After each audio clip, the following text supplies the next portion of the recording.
ये गाजियाबाद कोई दूर नहीं है, बहुत नजदीक है। राकेश मार्ग पर डॉक्टर ओपी गर्ग रहते हैं, जो एमएमएच कॉलेज में मैथ के प्रोफेसर हैं और हमारे तरह बोरा चट्टी पहनते हैं, कॉलेज में पढ़ाते हैं, मैथ के प्रोफेसर हैं। उनका लड़का जो है आईएएस निकाल करके एसडीएम लगा हुआ। अब आप समझ लो, आज से काफी दिन पहले उनके साथ के पढ़े हुए एक मास्टर जो थे, मोटा गांव में, ध्रुव मास्टर, बदायूं जिला के रहने वाले थे। ध्रुव मास्टर जो है गुरु महाराज से रास्ता लिए थे, वो भी बोरा चट्टी पहनते थे। ये 84-85 की बात होगी। अब ये समझ लीजिए कि सवेरे 4 बजे उठ करके और उन्होंने साधना में बैठा। साधना में बैठे तो जैसे आप अपने घर से घर को छोड़ करके यहाँ आए हो और थोड़े देर के बाद सत्संग खत्म होते भोजन प्रसाद लेके अपने घर चले जाओगे, उसी तरह उनकी आत्मा जो इस शरीर की मालकीन है, वो आत्मा इस शरीर से निकल गई, ऊपर के मंडलों में चली गई। सुबह 7 बजे का उनका स्कूल था, मास्टर थे, टीचर थे। लोग जो है सब सोए हुए थे और वो बेचारे अपने भजन में बैठ गए। उनकी आत्मा निकल गई, घर वाली को पता नहीं। घर वाली हाथ पकड़ के पैर पकड़ के हिला रही, मास्टर जी मास्टर जी मास्टर जी, स्कूल का टाइम हो गया, स्कूल का टाइम हो गया। अब मास्टर जी शरीर में हो तब तो बोले, आत्मा उनकी निकल गई, शरीर मिट्टी मुर्दा हो गया। वो समझ में लगी कि पता नहीं क्या हो गया इनको। फिर उन्होंने अड़ोस पड़ोस के लोगों को बुलाया, किसी के समझ में कुछ नहीं आया। पड़ोस के एक डॉक्टर को, झोला छाप डॉक्टर को बुलाया, उसने एक इंजेक्शन लगा दिया। आंख जो बंद थी, आंख तो खुल गई, लेकिन कुछ बोले डोले नहीं। वहां से लेकर के अरविंद अस्पताल में ले गए। अरविंद अस्पताल जवाहरलाल नेहरू मार्ग पर है, दिल्ली गेट पर, दरियागंज के आगे, लाल किला के आगे। वहां जब लेके गए, डॉक्टरों ने सब जांच कर ली, सब रिपोर्ट ठीक, कोई बीमारी समझ में नहीं आ रही है। डॉक्टरों का एक बोर्ड बैठा, डॉक्टरों के बोर्ड ने डिसाइड किया कि नई बीमारी, जैसे अभी कोरोना आई थी ना, इस तरह से नई बीमारी आ गई, इनको घर ले जाओ, इनकी सेवा करो, थोड़े दिन में ये चले जाएंगे, थोड़े दिन में चले जाएंगे। आंख खोल के, भाई चश्मा वाले खास करके ध्यान रखें, आंख खोल के सुने। अब जो है घर लेकर के आ गए। वो डॉक्टर ओपी गर्ग ने मेरे भाई साहब को, डॉक्टर के मिश्रा को फोन किया, कहा कि मिश्रा जी, ध्रुव मास्टर के साथ ऐसे ऐसे घटना हो गई। भाई साहब ने देखा नहीं, सुना नहीं, और उन्होंने वहां से कहा, गर्ग साहब एक दवाई लिखिए। अब वो दवाई बता रहे हैं, दवाई का नाम भी सुन लो आप लोग। बोले एक सफेद कागज या एक सफेद कपड़ा ले लो और उस पर लिखो जय गुरुदेव नाम परमात्मा का। आज प्रभु का नाम बोला जा रहा। अब मुझे याद आया ये 79 से पहले की घटना है, 79 से, क्योंकि काशी यज्ञ से पहले की बात है। अब मुझे याद आया, मैं 84-85 गलत बता गया, मैं आप लोगों से इसके लिए क्षमा चाहूंगा। 79 के आसपास की बात है। अब उन्होंने लिखा एक सफेद कागज ले लो या कपड़ा, उस पर लिखो जय गुरुदेव नाम परमात्मा का। कलयुग में कलयुग जाएगा, कलयुग में सतयुग आएगा। किसानों के पक्के 1 बीघा में 100 मन गेहूं और चावल पैदा होगा। ये दवाई लिखा रहे डॉक्टर के मिश्रा, डॉक्टर ओपी गर्ग को। और उनके सिर पर पट्टी बांधो और गुरु महाराज के नाम के पत्ती को उबाल लो और उसको मुंह पर डालो, वो पिए ना पिए उससे कोई लेना देना नहीं, आप इनके मुंह में डालो और कान में उनको कहो जय गुरुदेव नाम परमात्मा का, जय गुरुदेव नाम परमात्मा का, जय गुरुदेव नाम परमात्मा का 10 बार बोलो। एक तरफ से डॉक्टर ओपी गए और हमारे पुराने सत्संगी बहुत लोग जानते होंगे गिरीश चंद्र गुप्ता को, अब नहीं रहे बेचारे, वो भी बोला टाट पहनते थे। तो वो जिनके मकान में रहते थे वो मोहन नगर में टेलीफोन में नौकरी करते थे, मानिक लाल भगत, जिनके मकान में गिरीश रहते थे और वो मकान गिरीश के पास ही है। एक तरफ से मानिक लाल और एक तरफ से ओपी गर्ग, जय गुरुदेव नाम परमात्मा का, जय गुरुदेव नाम परमात्मा का जब 10 बार बोला उन लोगों ने, तो उन्होंने जोर से बोला जय गुरुदेव। उसके बाद गुरु महाराज जो इमरजेंसी में जेल में गए थे, वो बेड़ी वाला फोटो ले करके उसी रामलीला मैदान दिल्ली गेट पर जो है, उसी रामलीला मैदान से वो बेड़ी वाला फोटो ले करके रामलीला मैदान अजमेरी गेट के चौक मिंटो रोड से होते हुए, और जो बीजेपी का दफ्तर इस समय है आपके दीनदयाल उपाध्याय मार्ग, और सारे जिस पर प्रेस हैं वो नवभारत टाइम्स और इंडियन एक्सप्रेस और सारे नेशनल हेराल्ड, उसी से होता हुआ जवाहरलाल नेहरू मार्ग से उस समय मेरी नौकरी लग गई थी एनडीटीवी सेंटर में, मेरे सामने की बात है।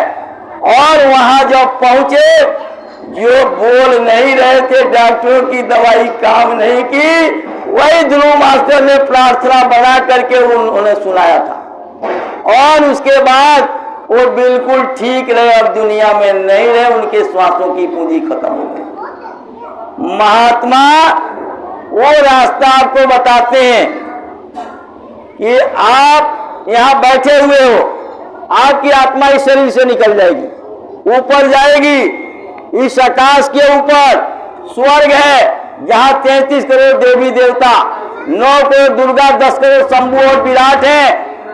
सबसे जैसे आपसे बात हो रही है, आप हमारी बात सुन रहे हो, उस तरह से आपको देवी देवता मिलेंगे, उनसे बातचीत होगी। उसके ऊपर बैकुंठ है जहां ब्रह्मा विष्णु शंकर मिलेंगे और उनसे बात होगी। स्वर्ग से बहुत बड़ा देश बैकुंठ है और बैकुंठ से बहुत बड़ा देश आद्या महाशक्ति वैष्णव माता का लोक है। ये बर्फ की नहीं है, वो बोलती डोलती है। कितना बड़ा शरीर है और किस तरह की आवाज है, सब आपको सुनने को मिलेगा। उसके ऊपर जो है त्रिलोकीनाथ है, जहां से राम आए थे, उनका दर्शन होगा। लेकिन अब आप सोचो कि हम घंटी बजा लें, ढोल मजीरा बजा लें, रामायण गीता पढ़ लें और इससे भगवान का दर्शन हो जाए, तो ग्रंथ साहब के पढ़ने से जब जयमल सिंह महाराज को दर्शन नहीं हुआ और घंटी बजाने से, मूर्तियों को स्नान कराने से मीराबाई को भगवान का दर्शन नहीं हुआ, उसके लिए रैदास जी को गुरु बनाया, उसके लिए शिवदयाल जी महाराज को गुरु बनाया, तो आप सोचते हो कि हंसते खेलते पीऊ मिले तो कौन दुहागिन हो। दूध में आप पूरी निकालना चाहो, तलना चाहो, तो दूध में पूरी बनेगी।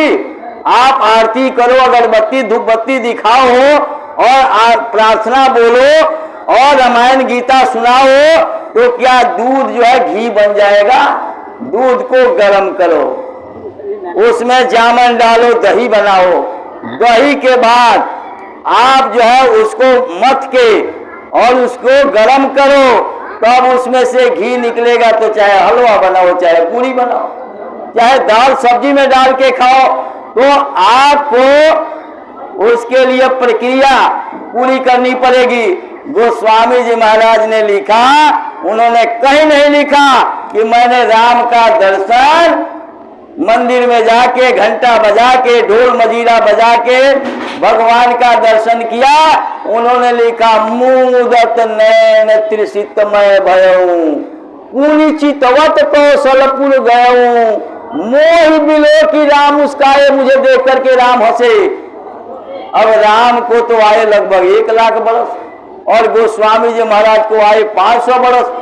अब बताओ 500 बरस 1 लाख बरस में निकाल देते हो तब तो 99,500,000 बरस।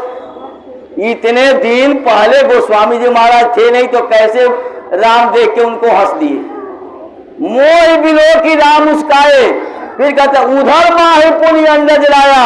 जब मैं उस पार गया उधर में नहीं पेट में नहीं मैं उस पार देखत बहुत ब्रह्मांड निकाया। बड़े बड़े ब्रह्मांडों की रचना वो सब मैंने देखा। मैं जब उस पार गया तो बड़े बड़े ब्रह्मांडों को देखा मैंने। देखत बहुत ब्रह्मांड निकाया। रचना अमित एक एक से बढ़ के एक रचना है। सबका गोस्वामी जी महाराज ने दर्शन किया और भगवान से मिलके भगवान की ताकत उनके अंदर आ गई। तब तो इसी दिल्ली गेट पर जहां मौलाना आजाद मेडिकल कॉलेज है अकबर के सामने मरे हुए कबूतर को गोस्वामी जी महाराज ने जिंदा कर दिया। आप क्यों नहीं मंदिर में जाते हो जिंदा कर देते हो?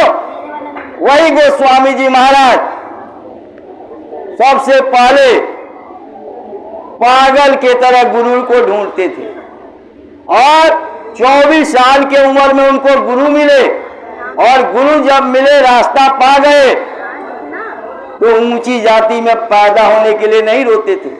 रात रात भर बैठ करके रोते थे अपनी आत्मा को उस मालिक से मिलाने के लिए। वो ब्राह्मण परिवार में पैदा हुए थे और काशी के जो राजा थे उनके परिवार के लोग राजा के गुरु थे। राजा टोडरमल के वो सब लोग पूजा करते थे।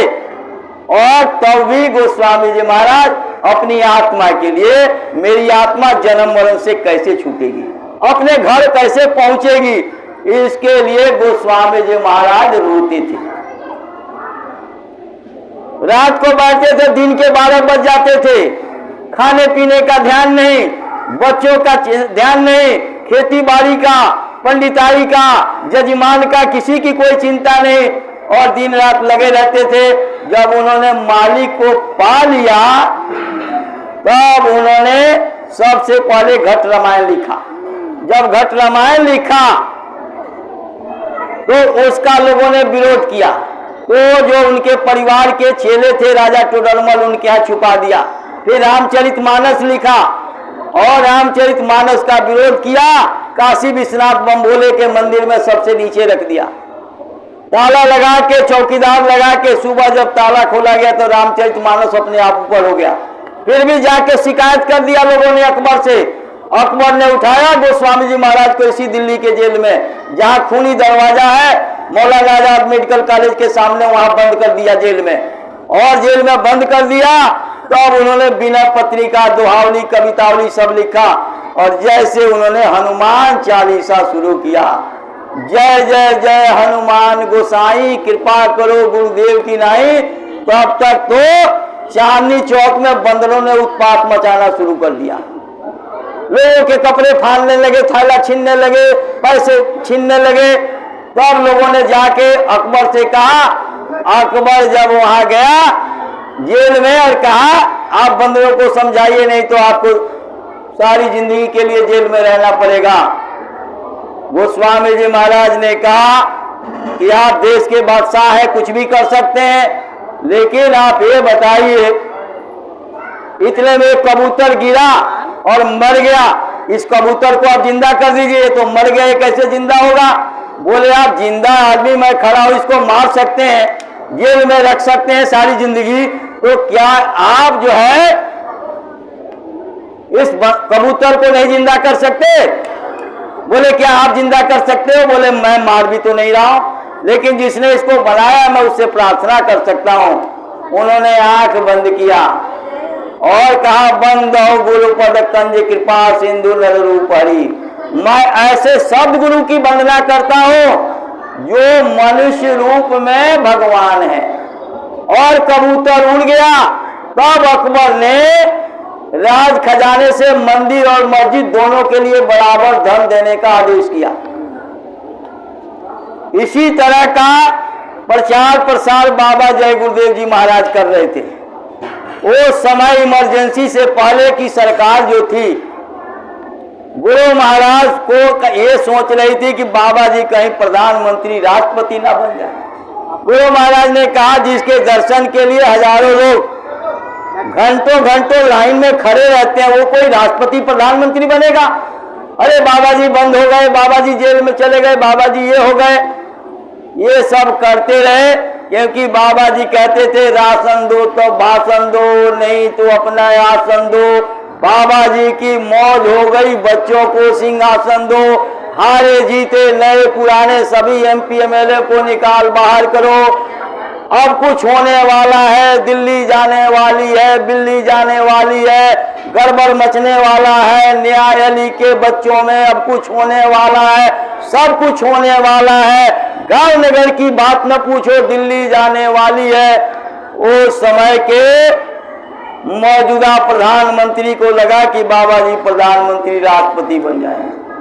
गुरु महाराज को इमरजेंसी लगाया और मीशा में DIR में बाबा जी को 21 महीने के लिए जेल में बंद कर दिया। बाबा जी ने कहा नसबंदी गर्भपात बंद कराओ। पौने 200 वर्ष के अंग्रेजों के शासन में नसबंदी नहीं, 700 वर्ष के मुसलमानों के शासन में नसबंदी नहीं हुई, और आप ये नसबंदी और गर्भपात जो है करा रहे हो। जब सब माताओं की नसबंदी और गर्भपात भाइयों की हो जाएगी तो बताओ कोई बच्चा नहीं पैदा होगा तो देश के महात्मा किसको सत्संग सुनाएंगे? आप जितने लोग यहाँ बैठे हो इसमें से कौन जानवर है बताओ मुझे? जानवर कोई सत्संग सुनता है? कोई बकरी मुर्गी गाय भैंस सुअर सत्संग सुनती है? मनुष्य आत्माएं। लेकिन उस समय कोई महात्मा बोलने को तैयार नहीं।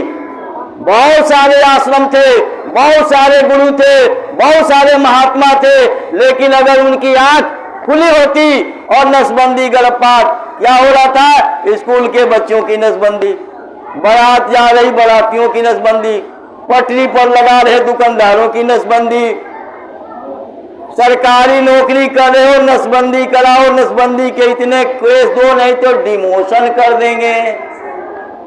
ये सब हो रहा था।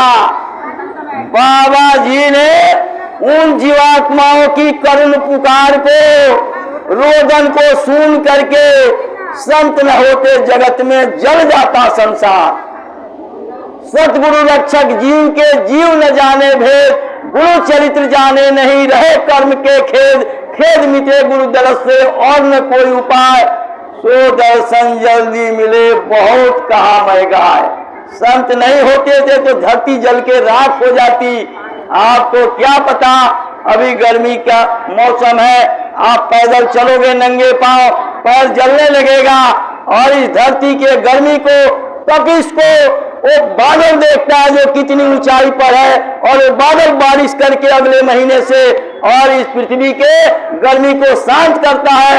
उसी तरह से हम जीवों के दुख तकलीफ को सदगुरु देखते हैं जो सतलोक के वासी हैं, जो अनामी लोक के रहने वाले हैं। उन्होंने दया करके हमारे बीच में आए, हमारे जैसा रूप धारण किया, आपके बीच में रहेंगे। आपको क्या पता ये महात्मा है, आप उनको पहचानोगे नहीं। अभी मैं एक छोटी सी बात बताऊंगा महात्मा का पहचान। अब आप